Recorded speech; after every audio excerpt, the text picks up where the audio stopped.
Sandy là, j'espère que ça va bien. Cette vidéo va expliquer pourquoi je ne crée pas un tableau de visualisation. J'arrive pas à dire ce mot. Visualisation. Et pourquoi j'ai créé à la place un journal, un livre de vision. Donc, je vais expliquer pourquoi. Alors d'abord, un peu de contexte. L'année dernière, j'ai fait une vidéo qui a été beaucoup regardée à propos des tableaux de visualisation, de vision, on va appeler ça. Et j'ai montré comment j'ai fait le mien. J'ai expliqué que j'avais choisi des choses qui me faisaient sentir bien et que j'avais pris du temps vraiment à choisir des images, pas n'importe quoi, pas juste une grande maison ou une belle voiture, mais vraiment des choses qui me faisaient sentir bien. Et alors, cette année, j'ai décidé de ne pas en faire un. Alors que j'avais prévu de le faire. Et pourquoi? Ben, c'est ça que je vais expliquer dans cette vidéo. Alors, ce que j'ai trouvé, c'est que mon tableau, que je vais te montrer, regarde, c'était celui-là. Je l'ai toujours, je l'ai même pris de la France à Lisbonne, au Portugal, où je suis actuellement, où je filme cette vidéo chez moi. Alors, je l'ai pris avec moi, je l'ai prise avec moi. Je l'ai mise dans ma chambre. Mais ce que je trouve, c'est que un tableau de visualisation, vision, au moins de l'avoir dans la pièce où tu passes le plus de temps, souvent c'est facile de ne plus trop le voir et même ça devient un peu invisible. C'est ce que j'ai trouvé avec la mienne. Parce que au départ je l'avais dans un salon, là où j'ai resté avant.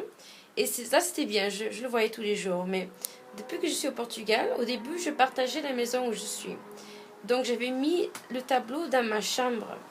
Et je passe pas beaucoup de temps dans ma chambre. Et le temps que je passe là, je dors. Donc je ne le voyais pas beaucoup. Et j'ai lu un livre il y a quelques mois qui donnait l'idée d'avoir un livre de vision. C'est-à-dire un livre comme ça, où tu mets des photos de choses qui te plaisent. Au fait, ça c'est un ancien livre. C'est un livre que j'avais commencé il y a quelques années. J'avais mis ma famille, j'ai mis des amis aussi. Mais j'ai aussi mis des choses qui me plaisaient. Ensuite, des films qui m'ont inspiré, des personnes, des idées, même des acteurs. J'ai vraiment mis plein de choses. Et ce qui est rigolo, c'est que plusieurs des choses que j'ai mis dans ce livre sont devenues ma vie. Par exemple, une jupe et des bottes que j'avais mises dans ce livre. Je crois qu'on vient de les passer. J'ai trouvé la même jupe en solde quelques mois après l'avoir mise, voilà celle-là, quelques mois après l'avoir mise dans ce livre. Et des bottes de Santiago, des vraies bottes que j'ai achetées au Canada.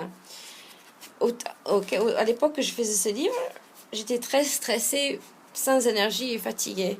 Aujourd'hui, c'est plus trop le cas. Je me sens mieux que quand j'avais 20 ans.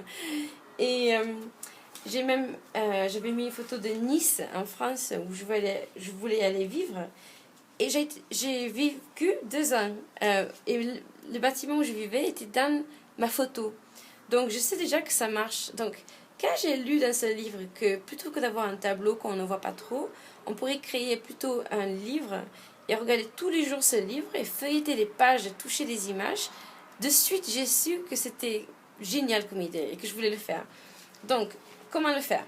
Ben, c'est simple, il faut juste un livre, de préférence, moi je trouve un livre qui est joli, quelque chose qui va t'inspirer. D'ailleurs, j'ai pas encore acheté de livre ici parce que j'ai pas encore trouvé un qui m'inspire autant que celui-là. Ça c'est celui que j'avais avant, il est plein malheureusement. Mais c'est un livre, il est joli, il est fait à la main, le papier c'est fait à la main. Il a beaucoup de pages, il faut quand même que tu puisses mettre plein de choses. Mais trouve un livre que tu aimes bien, que tu peux remplir avec des choses. Ou sinon, achète un cahier simple, mais colle dessus des images que tu aimes bien. Déjà sur la couverture, comme ça déjà ça va avoir une apparence qui t'inspire. Et ensuite, tu mets des photos, des images, des choses que tu veux faire, ou avoir, ou créer, vivre. Et c'est exactement comme avec le tableau, sauf que tu les colles dans un livre. Donc, depuis un petit temps, je garde les choses qui m'inspirent et je vais les coller dans mon nouveau livre.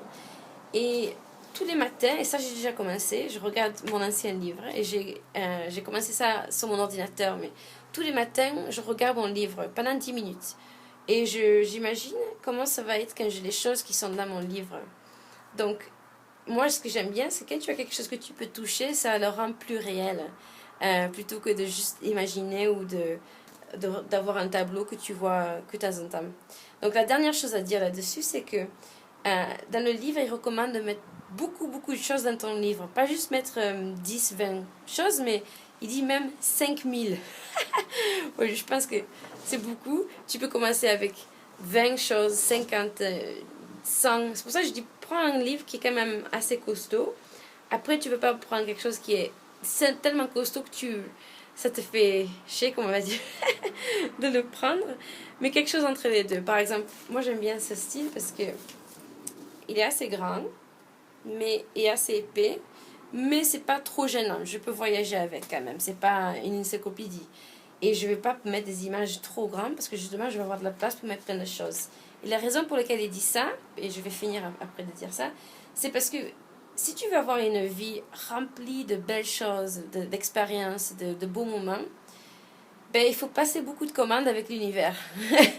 C'est comme si le plus de choses qu'on demande, le plus de chances il y a qu'on va en vivre. Donc, donne-toi l'embarras du choix en mettant plein de choses dans ton livre. C'est en gros ce que dit l'auteur de ce livre. Et le livre, si tu te demandes de quoi je parle, c'est A Happy Pocket Full of Money. Moi, je l'ai lu en anglais. Je ne sais pas s'il est traduit en français.